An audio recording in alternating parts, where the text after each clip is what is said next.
The team is flying, the fan base is united, and there's a feeling around the Emirates Stadium that something special is brewing. But to ensure that we stay on track, let's find out what Arsenal have planned for the January transfer window. What William Saliba revealed about his future, and which rival team is keeping an eye on Gabriel Martinelli.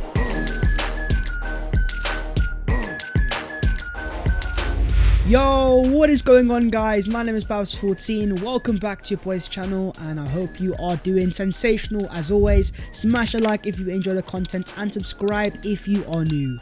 And a gargantuan shout out to you guys for getting your boy to 120,000 subscribers. But getting into all of today's latest Arsenal news. Arsenal's Brazilian star boy Gabriel Martinelli has been on fire so far this season. He has 3 goals, he has 1 assist, and in that game against Spurs he was once again on top form, taking it to Emerson Royale and causing him so many issues that, as a wise man once said, it was time to go. And one thing that I love so much about Martinelli so far this season is his ability to take his man on. In fact, he's the only player to complete 15 plus take-ons and create 15 plus chances in the Premier League so far this season. Not only is he being more creative than ever, but we are also seeing a physical evolution of Gabriel Martinelli. In fact, he has completed the most dribbles in the Premier League this season with 20 in 28 attempts. His 71.4% success rate is the best of any player in the top 10. Where we have seen Martinelli take his game to the next level is his ability to play under contact. It's something that he's definitely learned from Gabriel Jesus, someone who's also fantastic in that aspect, and he is cooking defenders all across the Premier League so far this season. And next up we've got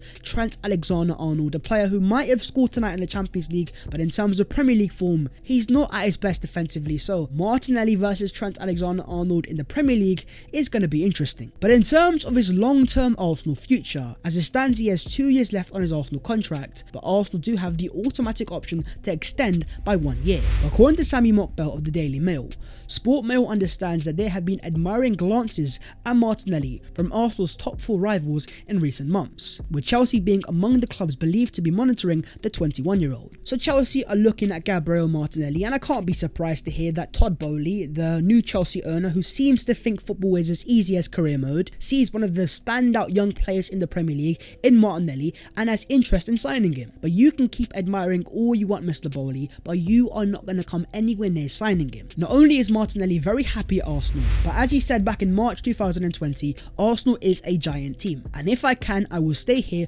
all my life. I want to conquer things here and win titles with this wonderful crowd and my companions. This is a guy that has made his intent pretty clear. He wants a long-term future at Arsenal Football Club, and with the way that he's playing, the way that he's evolving under Mikel Arteta, with the way that he is growing and Arsenal are growing, ask yourself the question, why would he want to leave the Emirates Stadium? And in terms of the player himself, he has been doing a Twitter Q&A, and when asked about the favourite goal that he has scored for Arsenal, he replied with a photo of him celebrating against Chelsea. With all of the recent reports of Chelsea having their interest, their timing could not be any better, and it's not a matter of if he extends his Arsenal contract, but when he extends his Arsenal contract. From star boy to star boy, let's talk Bukayo Saka. As Mikel says, there is confidence from Arsenal that a deal for Bukayo Saka to extend his contract by at least a further 3 or 4 years can be struck. A contract which will guarantee him close to £200,000 a week has been formally offered but yet to be signed. With the way that Saka is playing and the fact that he's so happy at the Emirates Stadium, there is a good reason behind Arsenal's confidence. But why exactly has Saka not signed it? Well, I believe Saka has a very clever agent, and with all the interest from the likes of Man City and Liverpool, they will understand the longer they make Arsenal wait, the more and more bonuses and money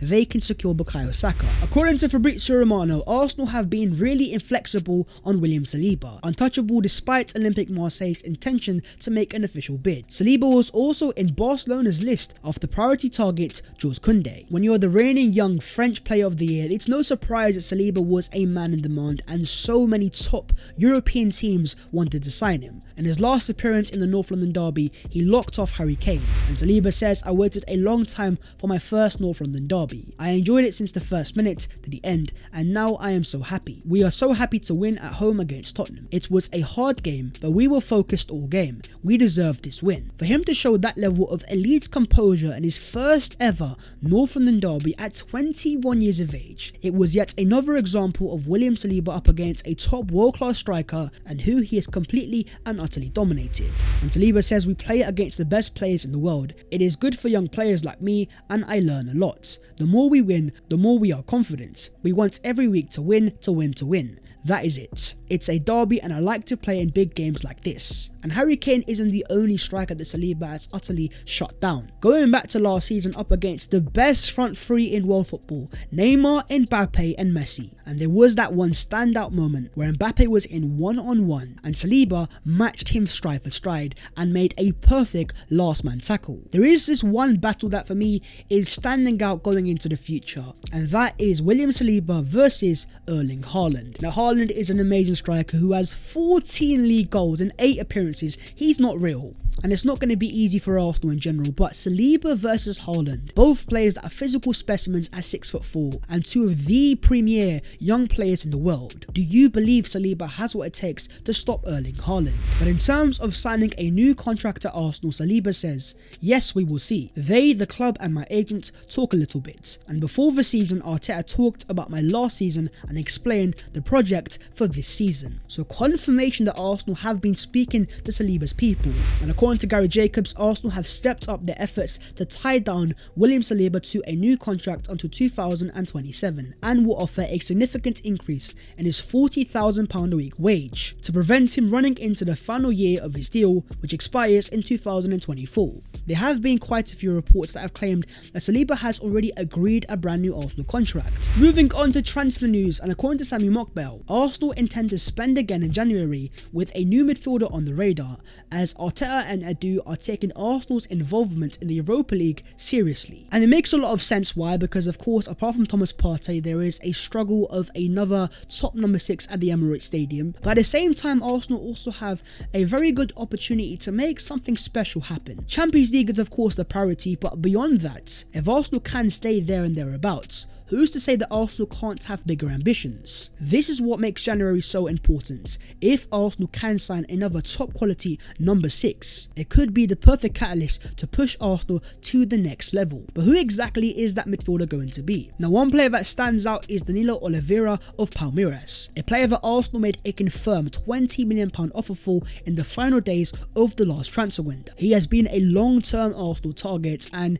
a lot of reports have claimed in Brazil Palmeiras are going to be open to selling the player in the January transfer window. Now you can play as a number 6 and also play as a number 8, and at 21 years of age there are a lot of fans in Brazil that are very excited about his potential, but I am a little bit weary. At that sort of age and coming straight out of Brazil, is he ready to go straight into the Premier League? But in terms of Brazilians that have that Premier League experience, and another player that Arsenal made a late move for, you have Aston Villa's Douglas Luiz. He is still yet to renew his contract, and one can only imagine with their expiring next summer, and we could be talking 10 to 15 million pounds. I don't think he's going to be Arsenal's number 1 priority, but with that sort of price tag and the potential availability, if Arsenal can't sign their first and second targets, he's definitely a player that Arsenal fans should keep an eye on. But as Mikel says, Arsenal intend to spend. One can only be curious, how much are Arsenal truly willing to invest? Because as Arsenal legend Ian Wright says, whatever happens off the back of this season, if Arsenal do get into the top 4,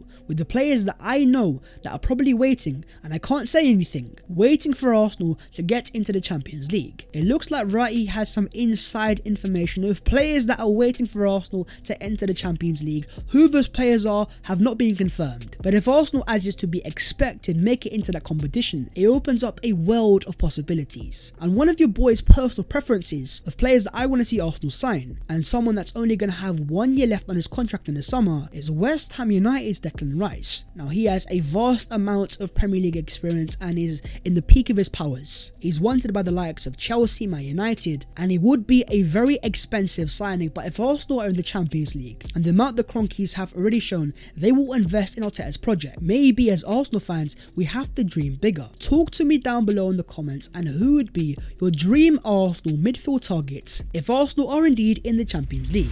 Let's move on and talk about Arsenal's leaders. Yes, you have Martin Odegaard, and yes, he is the Arsenal captain. There are certain other players that are very vocal and also leaders without the armband.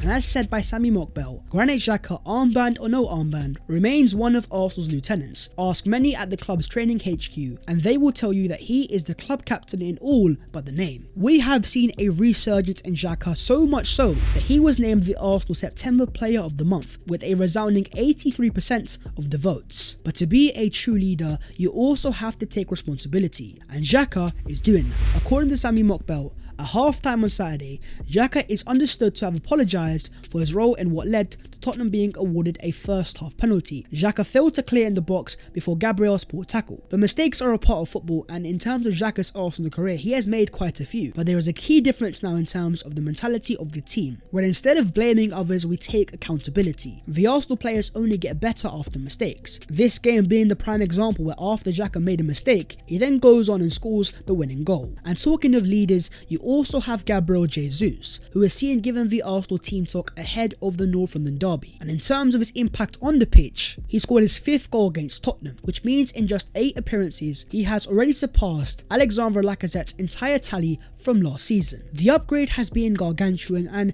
there's a lot of Man City fans a bit surprised to see how good Jesus has been. But when comparing him to the other strikers in the league, Jesus has averaged 56 touches per 90, only behind Roberto Firmino, and he's clearly involved all across the pitch, but it's also very clear to see he excels on the left-hand side. The difference between Mikel Arteta and Pep Guardiola is they have given Gabriel Jesus a different amount of freedom. As Jesus says, the way that Guardiola understands football and what he wanted, it was up to you to accept it or not, and if not, thank you and let's go for another challenge. I accepted that for a while, but there came a moment where I said, I want another thing for myself. Guardiola is an all-time great manager, but he has a very specific style where the style is often favoured over the players. And as Jesus says, at Man City, the striker didn't touch the ball that much. You can see this by watching the games. And when it was time to touch the ball, it was not the striker, because Pep ends up putting a midfielder to come closer.